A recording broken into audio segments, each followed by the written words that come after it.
gimana sih Pak? Mungkin boleh di-spill dikit nggak cara untuk mencapai 300 billion di tahun pertama ini kita? Kerjasama, nanti saya akan buat proposalnya tuh 5 miliar ya kan. 2 miliar untuk riset ya, untuk si profesor. Yuk, selamat pagi teman-teman. Ini kita take-nya agak siang sih, jam 11. Nah, oke, kembali lagi di segmen Buka Berkas ITB. Kita hari ini kedatangan tamu yang luar biasa. Sebelum kita kenalkan tamunya, jadi Buka Berkas ITB adalah sebuah program podcast dari tim MWA Wakil Mahasiswa dan tim ad hoc di bawah MWA Wakil Mahasiswa untuk pemilihan rektor, yang mana kegiatan ini adalah untuk meramaikan dan juga jadi wadah untuk para calon rektor, juga untuk menyampaikan gagasannya. Nah, kita hari ini udah kedatangan salah satu calon rektor yang luar biasa dari ujung barat sana, dari SBM. Nah, itu ada Pak Donald Christopher Lantu. Ya. Hai. Kita give applause dulu untuk Pak Donald. Thank you Pak sudah hadir. Thank you Pak Jen, thank you teman-teman. Buka berkas ya. Wih, mantap. Oke, ya. Kita mulai nih Pak ya. Jadi ya, silakan. Nah, mungkin kan sekarang udah mau tahap sebentar lagi nih Pak ya. Beres kita ada udah dari 6 ke 3 dan Bapak juga sudah melewati segala prosesnya dari awal begitu. Betul. Tapi penasaran sih Pak, dulu kenapa apa sih yang akhirnya memantapkan diri untuk motivasi apa yang memantapkan diri akhirnya untuk this time I will give feedback ke ITB dengan menjadi rektor. Ya, good question sih. Jadi kalau memang melihat ya kenapa ya motivasinya, tentu saya dari SBM ada semacam keinginan lah untuk kemudian kita bisa sharing beberapa hal, praktek-praktek di SBM yang bagus, dan kita ingin bisa bersama-sama maju gitu ya. Dan tentu juga ada beberapa kesalahan dari SBM yang kita juga perlu perbaiki di SBM. Dan untuk kemudian SBM perlu lebih bisa inklusif ya, bersama teman-teman di fakultas dan sekolah yang lain. Jadi ini kesempatan bagi kami ya. Kita waktu itu di awal ada sekitar 6-9 calon. Kita ingin lebih berkenalan ya, berkenalan agar kemudian apakah kita bisa bersama-sama bekerja sama untuk memajukan ITB dan mensejahterakan sama-sama gitu ya. Itu yang pertama. Yang kedua adalah saya juga terpanggil karena di ITB ini saya melihat ada semacam challenge yang cukup besar terkait dengan pendanaan pendapatan. Jadi kalau kita lihat ITB dan mungkin PTNBH yang lain itu punya 3 sumber pendapatan. Yang satu adalah dari pemerintah yang kecenderungannya turun, ya kan? Karena mungkin dipakai untuk yang lain ya, yang lebih prioritas. Yang kedua adalah terkait dengan UKT, di mana sangat sensitif kalau mau itu dinaikkan. Jadi itu repot. Nah, yang ketiga adalah pendapatan lain-lain yang mungkin belum dieksplor. Jadi kalau lihat data ya, saya lihat data ada mungkin 3 tahun defisit ya. 3 tahun terakhir. Ini cash di tangan juga karena defisit itu cukup mengkhawatirkan. Itu data 2023, mungkin kita hanya punya berapa ratus miliar nih untuk persiapan 2025. Saya nggak tahu di 2024 yang terbaru ya. Nah, saya sebagai orang SBM, saya juga investor, ya kan? Business leader, saya punya kemampuan dalam hal generate revenue. Kalau di SBM itu saya dikenal sebagai orang yang mencari uang gitu ya, khususnya apakah sponsorship. Misalnya kemarin masalah di Freeport ya, Freeport kita membangun dibiayai oleh Freeport, tapi kemudian karena sesuatu dan lain hal itu di stop. Kalau sudah 80%. Kita udah janji sama mahasiswa kita mau pakai gedung itu, dan kemudian ya dekanat meminta tolong saya untuk bisa mencari sisanya, dan saya bantu, saya dapat beberapa gedung Freeport tuh akhirnya selesai. Tentu tahun 2017-an. Ya termasuk juga pada saat misalnya kita kirim survei ke mahasiswa, apa sih yang perlu diperbaiki dari SBM? Ya kan? Kita tanya, dan jawaban yang paling banyak waktu itu adalah kantin. Kalau nggak salah 2018-2019. Saya juga diminta untuk mencari sponsor. Jadi saya minta kita bikin proposal lah ke JNE. kita bikin bagaimana JNE itu kan sangat concern terhadap pengembangan UMKM. Kita bikin bagaimana nanti di kantin di S1 kita itu adalah untuk bisnis lab. Nah, JNE itu mau membantu menjadi sponsor, termasuk juga di MBA di Gelap Nyawang itu adalah PGN ya. Nah itu, termasuk nanti kalau mau kegiatan-kegiatan konferensi, ya, seminar dan sebagainya itu pasti saya diminta jadi tim sponsorship untuk bisa membuat proposal dan juga. Nah, saya punya kemampuan itu dan saya pikir ini mungkin bisa dikontribusikan. Ya, tidak harus jadi rektor, bisa jadi di posisi yang lain, tapi kemudian saya bisa mengkontribusikan keahlian dan network saya untuk ITB. Di samping tadi yang tujuan yang pertama. Nah, itu kira-kira 2 hal utama yang menjadi motivasi saya kenapa ingin maju ke Birek ITB. Ya, oke. Menarik sekali ya. Fun fact guys, teman-teman, Pak Donald ini juga dosenku di SBM. Jadi aku juga karena mahasiswa SBM. Nah, sudah cukup tahu lah track record panjang Pak Donald begitu di SBM. Jadi ya tadi cukup valid beberapa hal aku juga sudah tahu dan sudah mendengar begitu Pak dari awal-awal masuk. Ada ya kantin meskipun sekarang agak berubah sepertinya Pak ya tata kelolanya. Terus tapi Freeport itu juga mungkin kalau teman-teman ini Pak, kalau teman-teman main ya kampus jurusan lain terutama teman-teman tambang tuh Pak. Nah itu pada bete tuh Pak karena ini yang tambang kami, kenapa yang dapat SBM ini? Gitu. Wah itu selalu jadi lucu-lucuan gitu sama teman-teman tambang gitu. Ya menarik sih Pak. Ya, jadi ada 2 tujuan utama yang mungkin itu membangkitkan keresahan begitu ya. Ya oke. Nah sekarang kita coba sedikit masuk Pak ke gagasan Bapak. Iya. Aku lihat Bapak cukup punya berani untuk mengeluarkan statement dan gagasan ya contoh peningkatan salary yang berapa 2-3 kali ya Pak? Ya, betul. 3 kali. Betul, terus juga ada revenue-nya ditingkatin 300 billion ya di tahun pertama. Yes. Nah, itu tentu kan challenging-nya besar ya Pak ya. Nggak mungkin semudah membalikan telapak tangan ya, apalagi dengan ITB yang hari ini juga sangat beragam begitu Pak.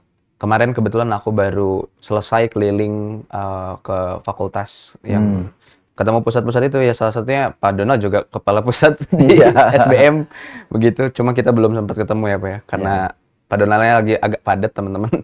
Nah tapi setelah melihat itu cukup challenging nih Pak, melihat ya profilnya masing-masing nih customer personanya beda-beda nih Pak gitu. Nah jadi kira-kira gimana sih Pak? Mungkin boleh di-spill dikit nggak cara untuk mencapai 300 billion di tahun pertama ini kita? Ya, jadi yang pertama kan tadi ya untuk visi misi tentu kita udah diarahkan oleh MWA. Jadi MWA-nya ini sekarang cukup proaktif ya. Diberikan visi misinya harus target 150 WCU. Misalnya apakah QS atau Times Higher Education. Itu sumber pertama. Yang kedua, referensi yang kedua adalah saya sebagai sekarang lagi ngurus profesor ya di bidang business leadership, pasti saya harus menggunakan framework cara berpikir masa depan, yaitu dengan strategic foresight gitu ya, scenario planning. Itu salah satu dokumen yang paling utama saya pakai itu dari white papernya Ernst & Young, University of the Future. University of the Future. Jadi itu referensi yang kedua. Nah dari situlah kemudian saya turunkan visi misi saya, di mana ada 5 strategic result.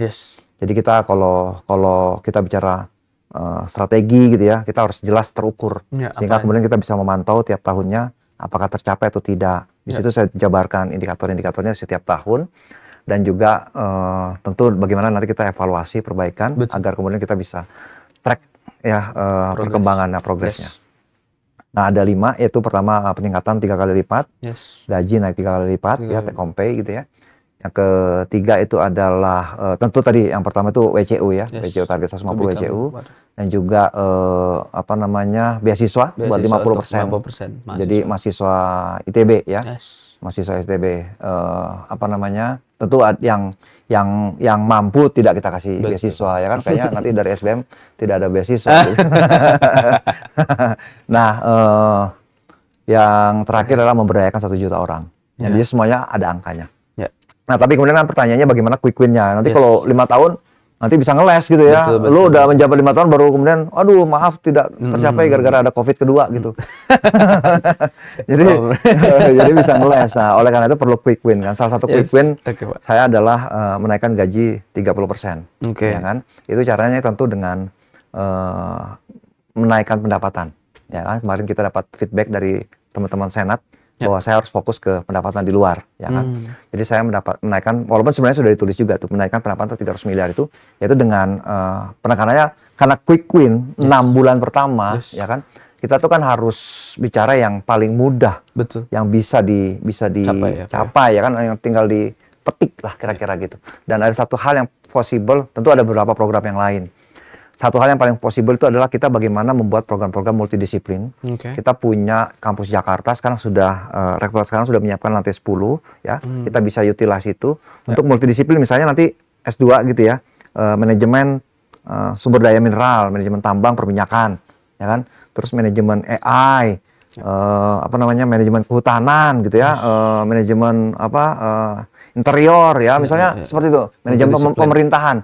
Jadi nanti kita, kalau nanti kita kerja sama-sama SBM, nanti kita share itu sama teman-teman. Artinya nanti pendapatannya apakah 50-50, termasuk juga nanti kurikulumnya ya, kurikulumnya mata kuliahnya sama-sama 50-50, sehingga kita sama-sama maju. Tapi kemudian mungkin di kampus Jakarta itu bisa lebih menarik bagi pasar.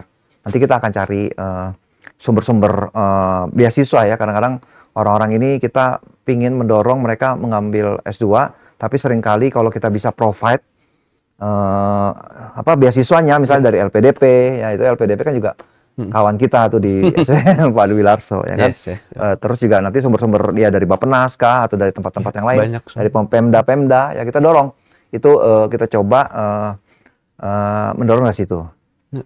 Nah yang kedua adalah saya akan coba buat seperti di luar negeri, yaitu yang namanya program Endowed Professor.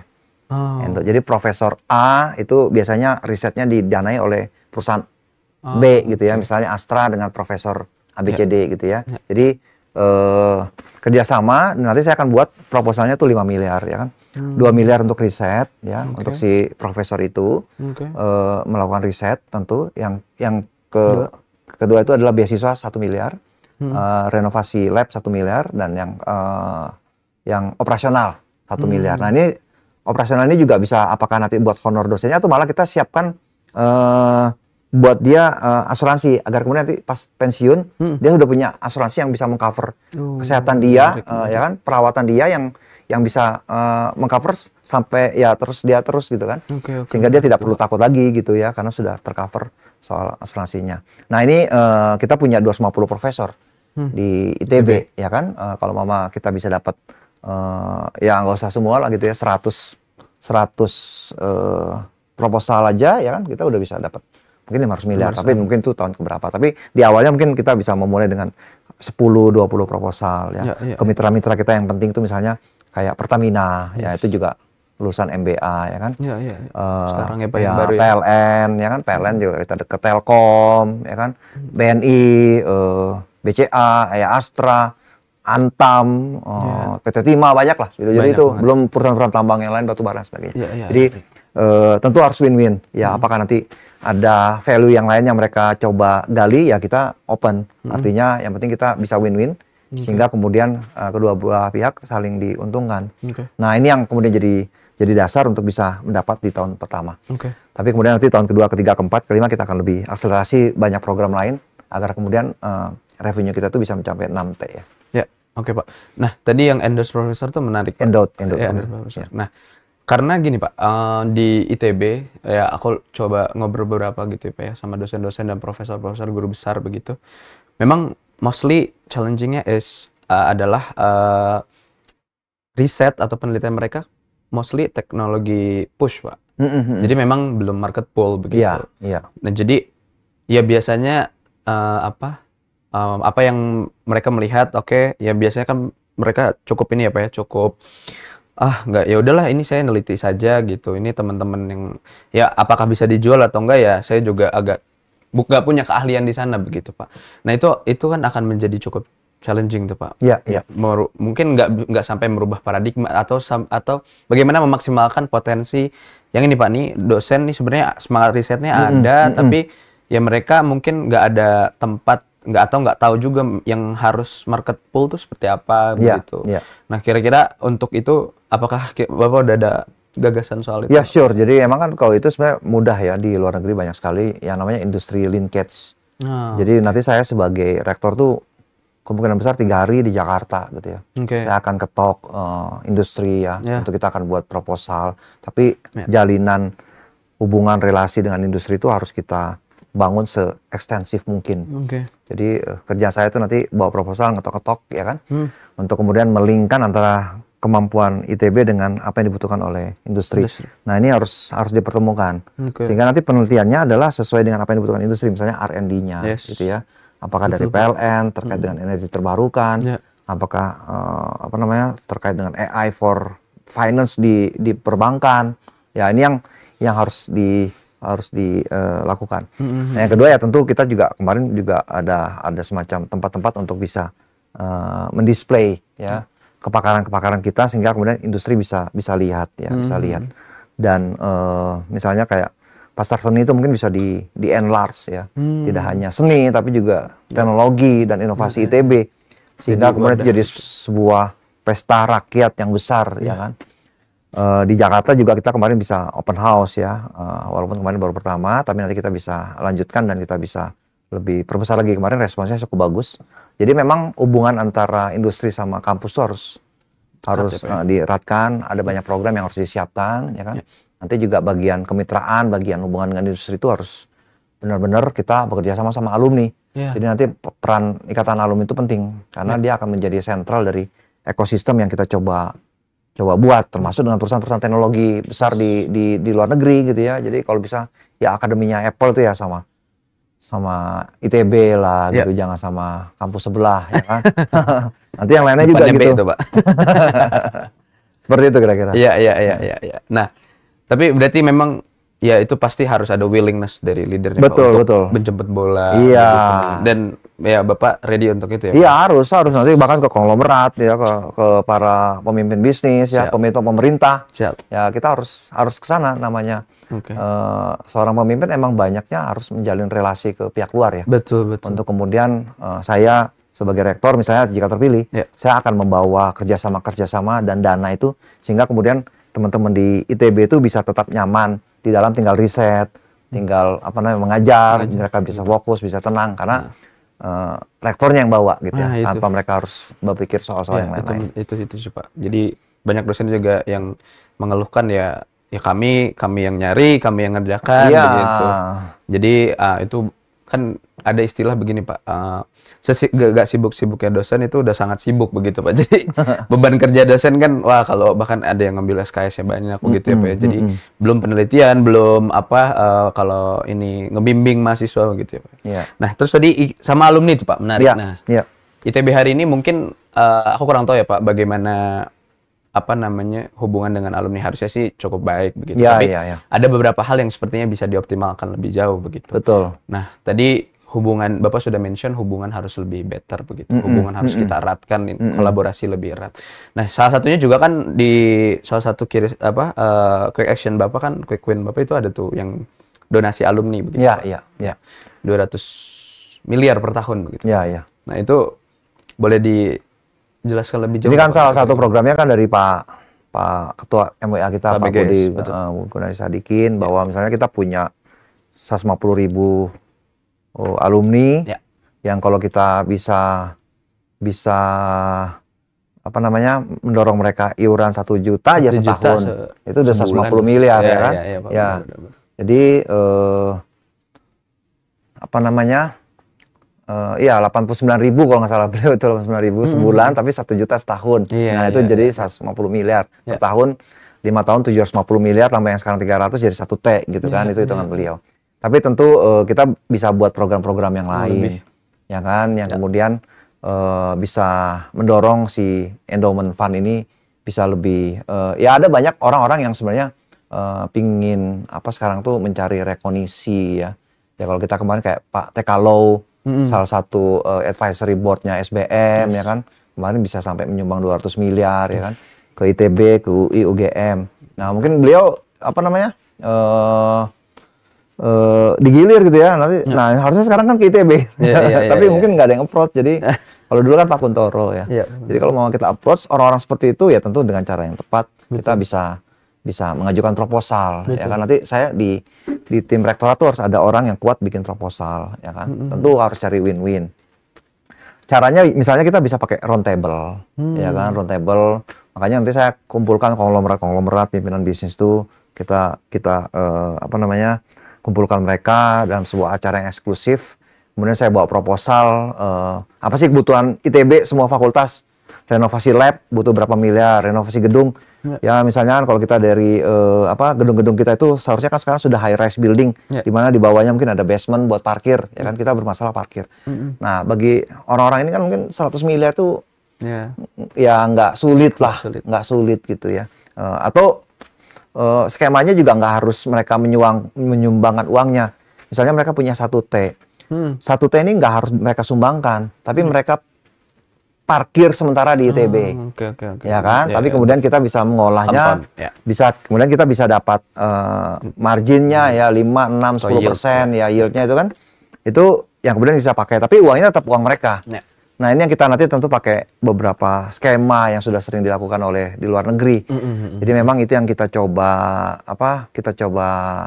lakukan, ya kan? Sehingga kemudian ya dari endowment fund ini kita tentunya bisa meningkat ya kan. Nah kalau kita lihat juga di luar negeri itu ada konsultannya yang mereka yang mencari ya kan, karena mereka sudah punya linknya dan mereka sudah tahu misalnya untuk isu lingkungan, sustainability ya perusahaan mana yang harus di-approach, apakah perusahaan tambang ya kan, karena mereka mungkin yang paling berkepentingan, atau terkait dengan finance ya itu, atau perusahaan teknologi. Nah itu di mana-mana sudah ada konsultannya, mau di NUS, di SMU, mau di MIT gitu ya. Itu konsultannya. Ya, ITB bisa pakai cara itu gitu. Bahkan di Chulalongkorn pun seperti itu.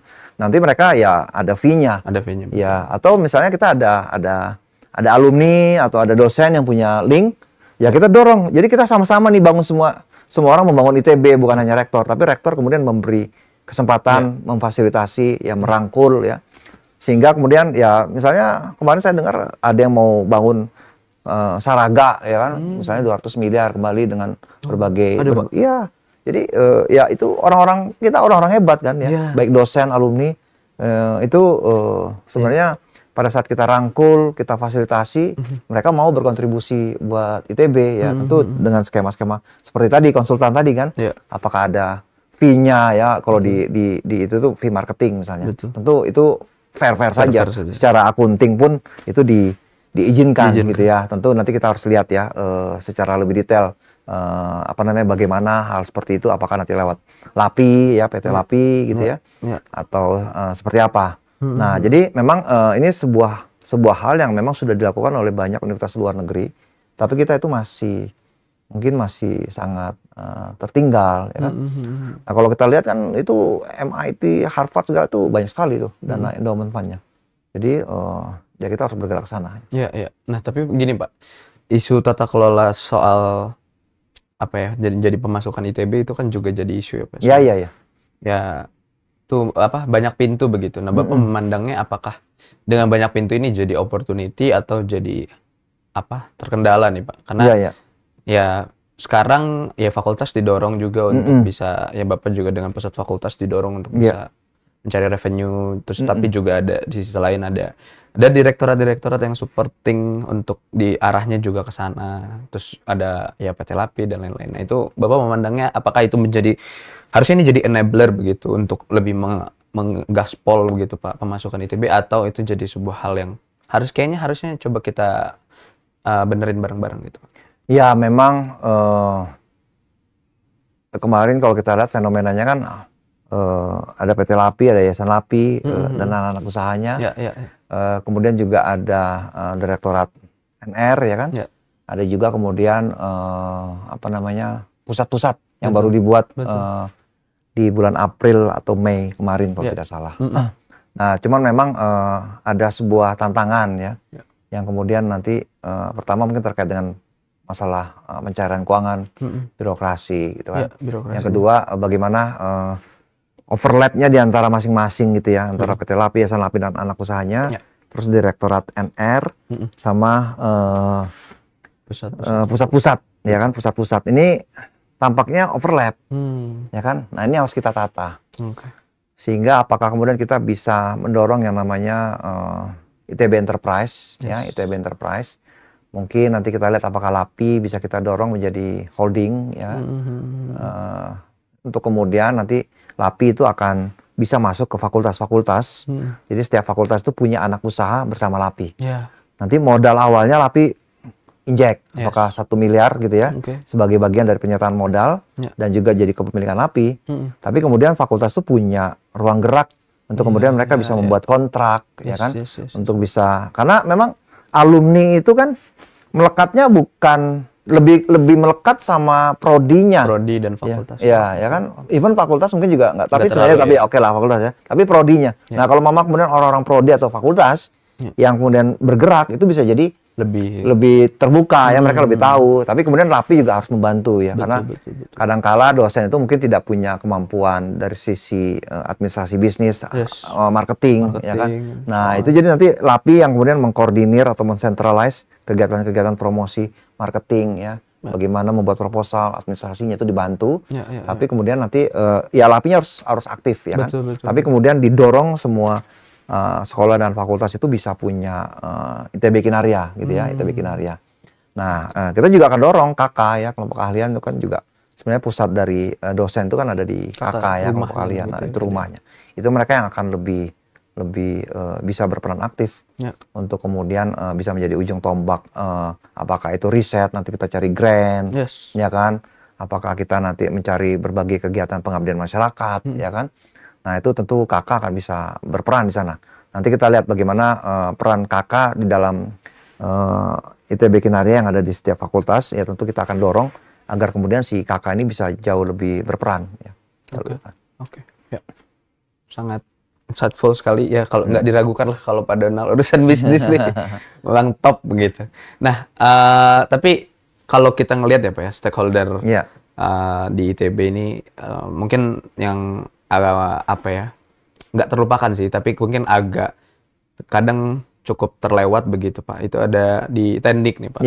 Bapak juga kan termasuk yang kayaknya cukup concern soal Tendik begitu Pak. Harus. Nah itu kira Bapak kan kalau nggak salah ada pengen bikin apa program semacam akselerasi begitu ya, atau yang mengirim ke luar negeri itu Pak ya. Nah itu kira-kira gagasan awalnya gimana Pak? Terus juga kenapa akhirnya jadi menurut Bapak ini jadi isu yang penting begitu? Tendik ini. Jadi saya kan diskusi dengan banyak Tendik baik sebelum kemarin di Jawa Timur ataupun sebelumnya.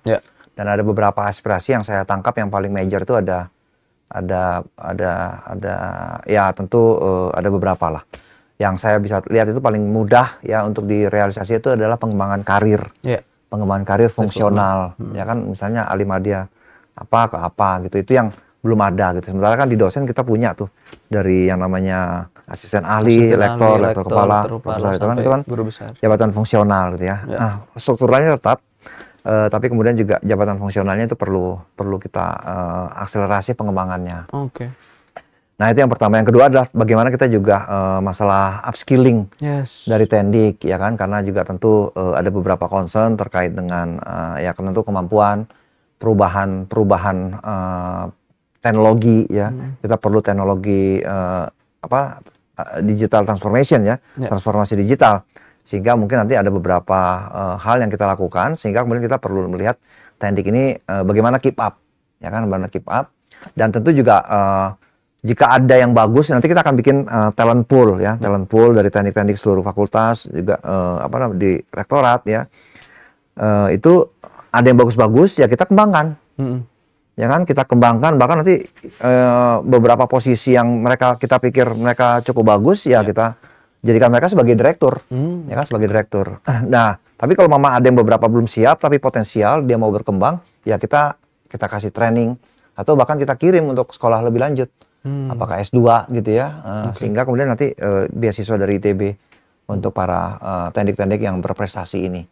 Jadi memang Tendik sangat penting, tapi kemudian juga kita perlu menata ya baik dari skill, pengembangan karir, ya kan, dan juga sistem-sistem human resources-nya, nanti kita bagaimana mengatur learning and development-nya, ya kan, rekrutmennya, ya kan, performance-nya, appraisal-nya seperti apa. Jadi ini akan jadi program prioritas untuk bisa kita mengembangkan teknik-teknik kita, ya. Oke, ya. Karena ada beberapa kali juga aku ngobrol pas sama teman-teman Bapak Ibu Tendik itu, ya kalau biasanya top talent ini cukup banyak gitu program-program yang pengembangan. Nah, tapi yang agak bawah nih Pak, yang mungkin nggak terlalu aktif, nggak terlalu terlihat, tapi mungkin sebenarnya kalau digali lebih lanjut, betul, sebenarnya punya potensi begitu. Betul. Nah, itu yang coba mungkin lebih bisa dikasih juga sih Pak kesempatan. Gitu. Ya, termasuk nanti kita evaluasi ya kontrak, soal kontrak ya, KJP seperti itu ya, siapa ya, pasti soal isu ya mungkin di awal inputnya rekrutmennya ya begitu ya Pak ya, kita coba ini, dan juga mungkin ya pada akhirnya soal kesejahteraannya juga jadi penting gitu Pak. Jadi pasti nanti ya kita emang harus menaikkan take home pay mereka ya. Saya ingin ada single salary ya, satu gaji gitu ya seperti di perusahaan, tapi cukup layak gitu ya. Tentu kalau kita lihat dengar sekarang tuh banyak yang masih di bawah 55 juta ya, itu tentu harus sangat dinaikkan. Makanya saya pikir dengan naik 30% itu di 6 bulan pertama itu akan jadi membuat mereka jadi lumayan cukup ya, jadi cukup lah. Cukup lah ya kan, untuk hidup yang layak, sehingga mereka kemudian bisa kita dorong untuk bisa bekerja secara lebih optimal gitu. Mau nggak mau kita harus bermain dari kesejahteraan dulu, sehingga baru kemudian mereka bisa lebih fokus lah ke pekerjaannya. Oke. Ya, itu Tendik ya Pak, dan ya cukup senang mendengar ternyata Bapak cukup concern juga di Tendik begitu. Nah, lanjut nih Pak, ada salah satu gagasan yang menarik juga, itu sekolah vokasi Pak. Iya. Nah, itu sekolah vokasi ini kan mungkin kalau kita lihat kampus-kampus lain ya mostly top 3 itu juga masing-masing punya ya Pak. UI punya, UGM, punya, IPB punya gitu. Dan kalau nggak salah juga, koreksi kalau aku salah ya Pak, dulu juga ITB punya sebenarnya, cuma agak hilang gitu. Nah, mungkin ya itu juga aku juga kurang tahu kenapa akhirnya nggak ada begitu. Tapi ini ingin dinaikkan kembali, ingin digagas kembali itu sekolah vokasi gitu. Gimana tuh Pak awalnya? Terus juga apakah sekarang kan kampus juga kalau di Ganesha kayaknya udah cukup padat nih Pak ya? Betul. Dan mungkin apakah akan memaksimalkan multi kampus atau seperti apa? Betul, jadi memang pertama ya, bahwa kalau kita lihat sekarang dunia pendidikan dan dunia kerja, ada sebuah tren yang sangat menarik, di mana dunia kerja itu sekarang udah lebih membutuhkan skill, di mana knowledge itu sekarang sudah banyak tersedia dengan adanya AI, ya kan? Knowledge itu sudah jauh lebih mudah diakses. Even tidak harus di kuliah, ya kan? Tapi juga mungkin ada media-media lain, edutech itu yang memprovide sertifikasi, training. Itu tuh knowledge itu udah banyak. Tapi kemudian karyawan atau calon talent yang punya tidak hanya knowledge, tapi juga skill, ya. Walaupun mungkin knowledge-nya cukup luas, skill-nya juga seimbang lah kira-kira. Nah, ini jadi sebuah kebutuhan di dunia kerja. Sehingga ada banyak perusahaan itu yang kemudian melihat bahwa vokasi ya, khususnya bisa mengikuti perkembangan kebutuhan sekarang ya kan, itu tuh jadi sebuah kewajiban. Jadi ada tren yang sangat besar untuk bisa memenuhi kebutuhan dari si industri. Malah ada beberapa perusahaan itu tidak melihat lagi soal gelarnya, ya kan, perusahaan-perusahaan besar gitu ya kayak Apple, Google, ya kan, mereka tidak melihat gelar tapi melihat skill apa yang mereka punya. Nah, pergeseran ini kan harus kita sikapi, ya, sehingga kemudian ITB itu bisa menjadi bagian dari cita-cita mencerdaskan kehidupan bangsa, ya kan. Memang kita tentu punya kualitas yang harus dijaga.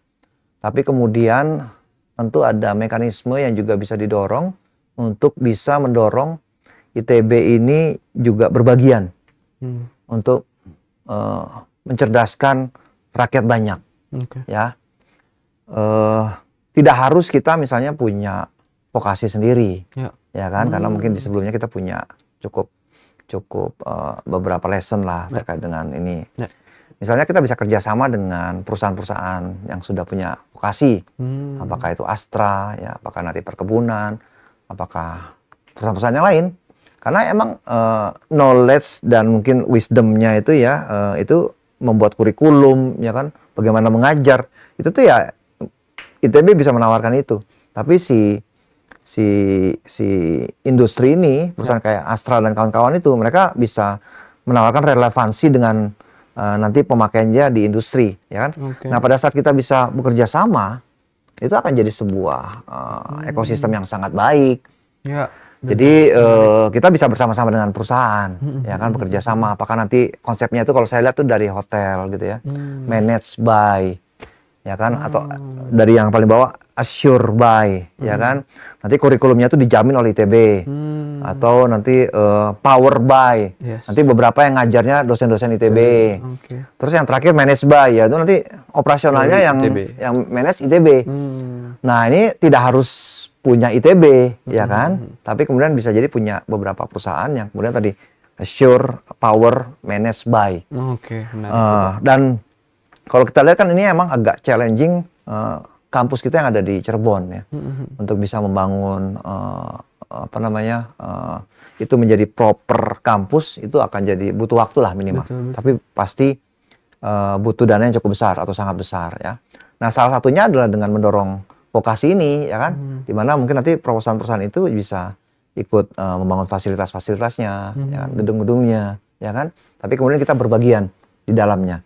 Jadi ini salah satu cara untuk akselerasi kampus Cirebon kita, sehingga kemudian itu bisa lebih cepat untuk menjadi kampus yang proper gitu ya, dan juga mungkin nanti ya nuansa akademiknya, hubungan dengan industrinya.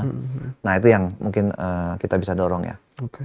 Oke, berarti apakah nanti mungkin multi kampus terutama di kampus Cirebon akan Bapak dorong dalam tanda kutip jadi vokasi begitu Pak, yang dimana penempatan tadi kerja sama industri, mungkin gedung-gedungnya juga di sana, kuliahnya di sana, atau gimana? Iya, itu salah satu program utama ya. Tentu kita akan lihat nanti apakah ada hal yang lain yang bisa kita kembangkan di Cirebon, ya kan. Kalau mama di Jakarta kan nanti saya akan lihat itu bisa untuk graduate ya, pasca sarjana ya, eksekutif program, mikro kredensial, sertifikasi itu bisa di sana. Dan juga saya kemarin di approach sama PIK 2 untuk bisa bikin kelas internasional di sana. Jadi kita di Jakarta itu ya tadi graduate S2 S3, kemudian juga kelas internasional.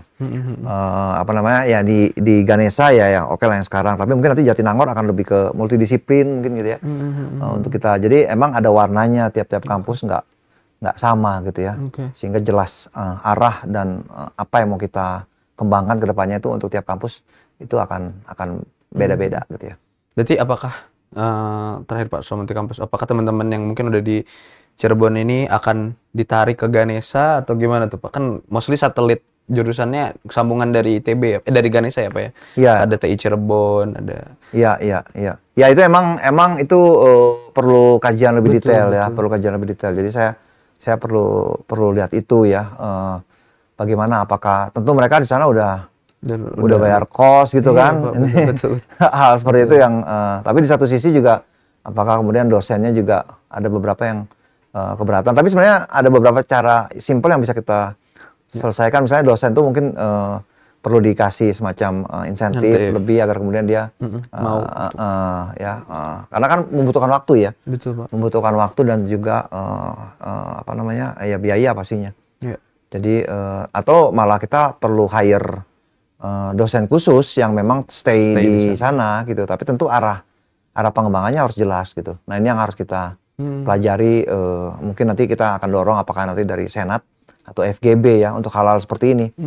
Untuk mereka menjadi semacam lembaga think tank-nya rektorat. Karena kan mereka yang emang punya pemahaman dan ilmu yang sangat baik terkait dengan ini. Sehingga mereka kemudian bisa merekomendasikan hal-hal yang bisa dieksekusi oleh rektorat. Jadi emang kita perlu diskusi dengan Senat dan mungkin juga FGB gitu. Ya, karena itu selalu jadi isu sih Pak soal apa namanya beberapa isu di multi kampus, terutama di mahasiswa itu soal infrastruktur, terus juga soal akademik, bahkan standar-standar dasar begitu Pak, yang kayak perpus, kantin itu juga selalu jadi isu. Ya memang pada akhirnya kita butuh semacam ya apa ya kebijakan yang mungkin kalau memang this way it's not works, ya mungkin kita coba lain begitu. Tapi tentu harapannya sih Pak banyak melibatkan ya diskusi lah begitu. Kalau kajian begitu, di teman-teman di Cirebon begitu coba diajak diskusi. Diajak diskusi ya, komunikasinya tentu akan kita buka ya dua arah ya. Betul. Oke Pak. Aspirasi sebenarnya mungkin ada beberapa ya. Jadi sudah pada menyampaikan. Tinggal nanti memang ini perlu sangat hati-hati lah untuk kita melihat bagaimana eksekusi perubahan atau kontinuitas dari kampus Cirebon ya. Nah, tata kelola itu ya Pak ya. Nah, mungkin selain soal multi kampus juga ada soal tata kelola di direktoratnya sendiri nih. Mungkin jika Bapak dapat kesempatan dan amanah begitu. Nah, tentu kan ITB itu sebagai sebuah institusi yang besar ya Pak ya. Iya. Di bawahnya banyak sekali badan atau lembaga atau bahkan organisasi dan segala macam. Nah, kira-kira untuk menjaga itu Pak di internal begitu, karena ada beberapa isu yang mungkin cukup kurang apa ya, kurang komunikasi atau bagaimana, aku juga kurang tahu, di mana kurang efektif begitu. Misalkan pimpinan ngomong A, taunya malah B begitu. Nah itu ya, jadi kira-kira kalau Bapak nih di internal dapat nih, insya Allah begitu, dapat amanah. Nah terus gimana nih Pak untuk memanage yang besar ini dan juga orang-orang yang mungkin alumni ITB ataupun orang-orang ITB kan pinter-pinter banget tuh Pak ya. Egonya mungkin agak tinggi juga gitu. Nah itu enggak gimana Pak? Iya. ITB ini kan punya superpower, beberapa superpower ya selain brandnya yang lama cap gajah, tentu ada profesor, dosen dan pendik ya, mahasiswa ya, alumni ya. Itu sebuah kekayaan. Tapi memang tentu juga ada cara-cara tertentu agar kemudian kita bisa memanage. Nah nanti saya akan memakai bahwa ya tentu konsepnya adalah maju bersama, ya kan. Caranya adalah dengan rektorat itu akan memfasilitasi, ya. Tim dari rektorat itu akan melayani, ya. Di mana sekolah dan fakultas itu akan menjadi pusat-pusat pertumbuhan, termasuk KK, ya kan. Jadi sekolah dan fakultas itu akan ditumbuhkan, KK akan ditumbuhkan. Nanti kita akan review budget, ya kan. Nanti sekolah dan fakultas kita tumbuhkan misalnya di tahun pertama 10%, ya kan. Agar kemudian mereka bisa melakukan bukan hanya rutinitas, tapi juga pengembangan. Nah, anggaran pengembangan ini harus dibesarkan. Nah, itu yang pertama. Yang kedua adalah bahwa saya nanti akan mengklasterkan ya beberapa fakultas yang sesuai dengan kekuatannya. Jadi mungkin nanti akan ada yang namanya fakultas yang jago riset ya, yang science ini jago riset, ya kan. Nah, kita dorong, kita kembangkan, kita fasilitasi. Jadi nanti kita kasih gelontorkan dana 10 miliar setahun untuk riset gitu ya. Sehingga ya ini sebagai awal.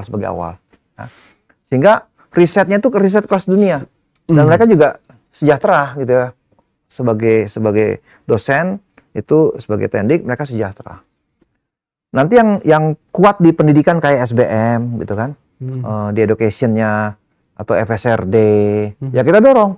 FSRD itu potensinya luar biasa besar.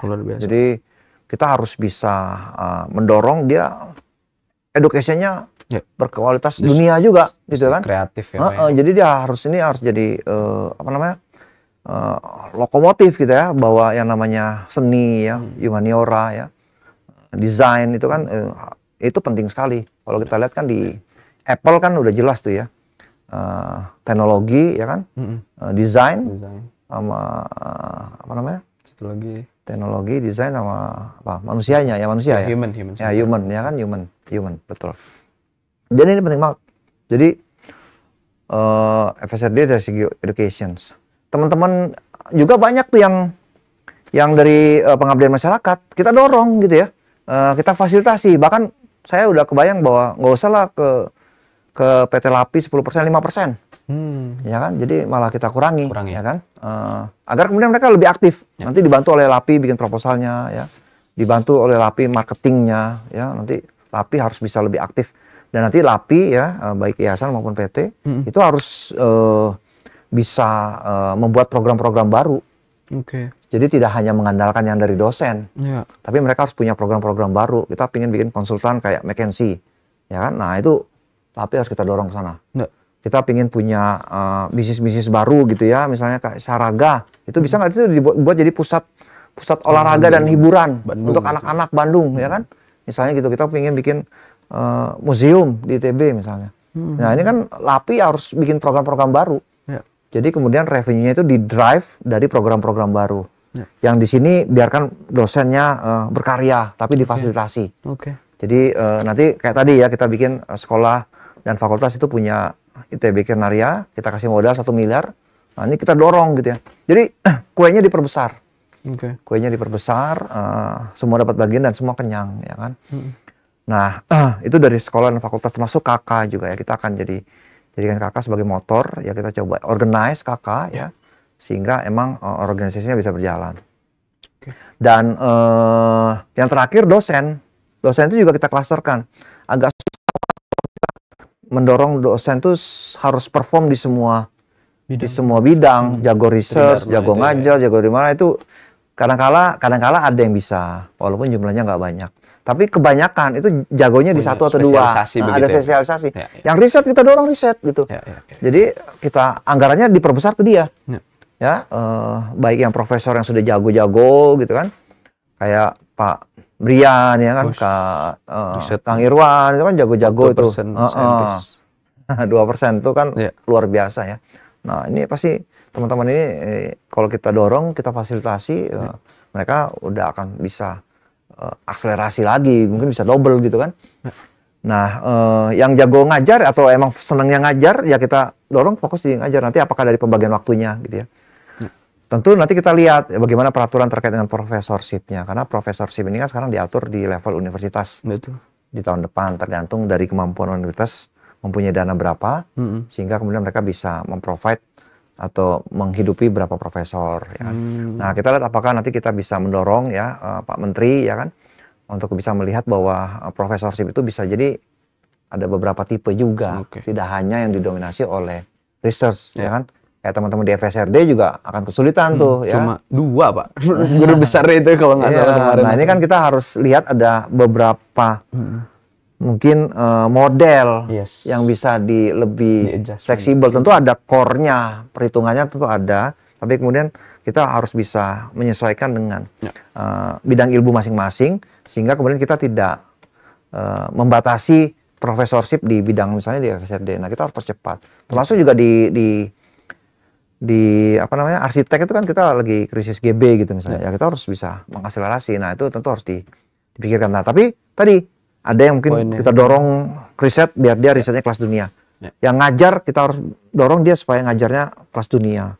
Yang pengabdian masyarakat layanan pakaran itu harus bisa menjadi referensi utama di nasional. Nah, ini kita akan dorong teman-teman di layanan kepakaran, dan ini nanti apakah ada lembaga think tank-nya, kita bikin brandingnya, kerjasama sama mahasiswa. Jadi mahasiswa kan kreatif ya. Apakah nanti mahasiswa di tiap fakultas itu ada yang bisa ditugasi untuk mengurusi profesornya branding, ya kan, agar kemudian dia bisa menjadi well known bidang-bidangnya, ya kan, sehingga menjadi referensi buat dunia industri, pemerintah ataupun dari masyarakat komunitas. Nah, ini yang kita akan coba dorong ya, agar kemudian dosen-dosen dan ITB itu bisa dimuliakan lah. Ya. Nah, ini tadi udah cukup banyak ya teman-teman Bapak Pak Donald menjelaskan. Nah, mungkin 2 yang terakhir nih Pak, soal kemahasiswaan gitu, soal mahasiswa begitu. Nah, salah satu aku udah survei Pak sama teman-teman gitu. Aspirasi teman-teman mahasiswa ya, mungkin salah satu yang paling utama dan paling besar adalah paling banyak gitu yang menyuarakan adalah soal bagaimana komunikasi dan public participatory policy gitu Pak. Jadi karena ya jujur aja sampai hari ini mungkin mahasiswa terkadang hanya jadi korban kebijakan gitu Pak. Nah, jadi gimana sih pandangan Bapak soal tentang melibatkan mahasiswa ataupun komunikasi terhadap teman-teman mahasiswa gitu dalam perumusan kebijakan maupun dalam mendorong, mensupport kegiatan mahasiswa. Nah, itu ya penting ya, komunikasi itu penting. Jadi tentu akan dibuka. Tapi tentu tidak hanya komunikasi. Tapi saya itu tadi melihat bahwa mahasiswa ini salah satu superpowernya ITB. Betul. Jadi tidak hanya sebagai objek, tapi dia sebagai mitra dari rektorat.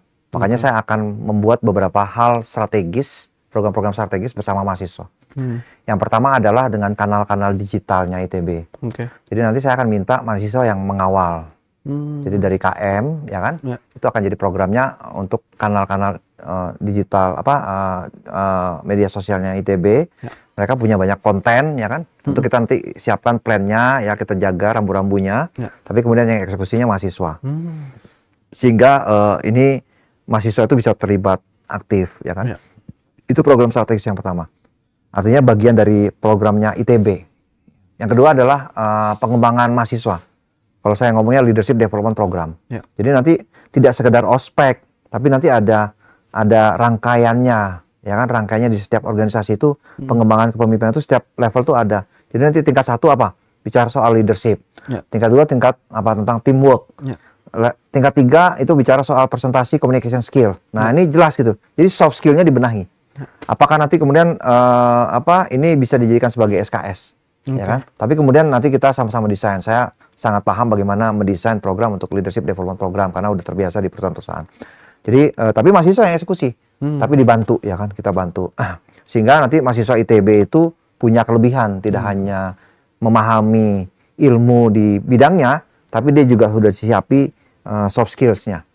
Nah, kegiatan-kegiatan kemahasiswaan kita support penuh lah. Jadi nanti kita akan lihat apakah kemudian bisa jadi SKS, ya kan, kegiatan-kegiatan di unit itu, ya kan, pengembangan tadi leadership development program, apakah bisa kita lakukan di semester ketiga, semester pendek, ya kan, kita fasilitasi unit, tentu nanti ya yang namanya wisuda harus sama orang tua lah, itu saya paham banget lah, jadi itu sebuah kebanggaan, seorang orang tua anaknya bisa lulus ITB itu nilai yang tidak bisa digantikan oleh yang lain, ya kan. Nah jadi, tapi ini bukan masalah hanya komunikasi, tapi bagaimana melihat bahwa mahasiswa itu adalah superpowernya ITB, salah satu pilar superpower. Jadi penting banget. So kalau kita penting, kita akan punya beberapa program strategis. Tadi saya ada 2, ya kan, minimal nanti dari mahasiswa kita ngobrol. Kemarin saya juga udah ngobrol sama Fidela tentang ini. Nah, artinya apa? Kalau mau itu masuk program strategis, minimal 1 bulan sekali saya ngobrol kan. Betul. Karena saya harus pantau, evaluasi, apa kesulitan kamu, apa yang bisa dibantu. Jadi dipantau tiap bulan, itu minimal. Bisa jadi lebih sering, ya kan? Ya sejam, ya sambil ngopi santai gitu. Tapi kemudian kita bisa mendiskusikan beberapa hal agar kemudian programnya bisa berjalan sesuai dengan yang kita rencanakan. Jadi itu penting. Bagaimana kita melihat mindsetnya bahwa mahasiswa ini bukan objek, tapi kemudian dia adalah superpower, pilar superpower ITB yang menyangga ITB agar kemudian bisa berlari ke depan. Perannya kan ya tentu selain pengajaran menjadi asisten di kuliah, riset gitu ya. Tapi kemudian saya akan menambahkan 2 tadi, memegang kanal-kanal sosial media dan juga memegang leadership development program mahasiswa, bahkan sampai siap kerja gitu ya. Nanti itu semua yang pegang mahasiswa. Tentu akan dikawal bersama-sama dengan rektorat. Nanti kita lihat, kita bikin mekanismenya. Mungkin tambahan 1 Pak, anggarannya itu Pak, kegiatan mahasiswa tuh. Aduh, aku tuh kalau ngobrol sama Fidel, aduh OSKM apa ini, aduh anggarannya besar tapi dari kampus agak seret gitu Pak. Nah, jadi mungkin juga bisa. Ya, emang kan tadi ya karena mungkin keterbatasan anggaran tadi ya, ada defisit sehingga kemudian harus efisiensi. Iya, efisiensi. Tapi kan kemudian makanya challenge-nya itu kemudian ITB itu harus generate revenue. Itu kemana-mana. Pasti. Gitu. Itu kemana-mana. Bola salju ya Pak. Iya. Oke guys, ini udah sampai ke akhir. Nah, tapi sebelum kita tutup Pak, nah ini seperti namanya program Buka Berkas ITB. Jadi ini ada berkas buat Bapak, ada pertanyaan di dalamnya. Silahkan dibaca Pak dan mungkin dijawab juga. Nah, kira-kira ya sepatah 2 patah setelah jawabannya itu juga boleh Pak. Mau panjang, mau pendek juga mangga gitu. Oke, mangga Pak. Iya. Oke. Menarik teman-teman ya, kita diskusi hari ini sama Pak Donald. Terlihat sekali expertise bisnisnya Pak. Ya karena saya profesorship, saya kan business leadership dan saya juga pelaku lah ya, praktisi. Ya, boleh Pak dibaca, mangga. Andai aku menjadi rektor ITB. Ya. Wah, ini berat nih pertanyaannya ya. Gimana tuh Pak? Ya, jadi mungkin tadi udah bicara banyak ya. Ya. Mungkin kesimpulannya bahwa saya terpanggil karena ada terkait dengan masalah yang cukup besar, ya. Masalah pendanaan dari pemerintah turun, dari UKT tidak bisa dinaikkan, pendapatan lain-lain belum bisa dieksplor secara lebih luas, dan saya punya expertise itu gitu. Jadi ini yang kemudian akan menjadi satu hal yang utama. Kenapa? Karena visinya Pak BGS, Ketua MWA itu adalah menjadi 150 WCU. Menjadi 150 WCU itu butuh duit yang besar, yang banyak, ya kan? Jadi tidak akan tercapai ya kalau kemudian ITB tidak bisa generate revenue yang masif. Oleh karena itu saya akan melakukan itu sebagai prioritas. Untuk kemudian uang ini akan dipakai untuk pertama kesejahteraan, ya, agar ITB itu bisa jadi rumah buat semua.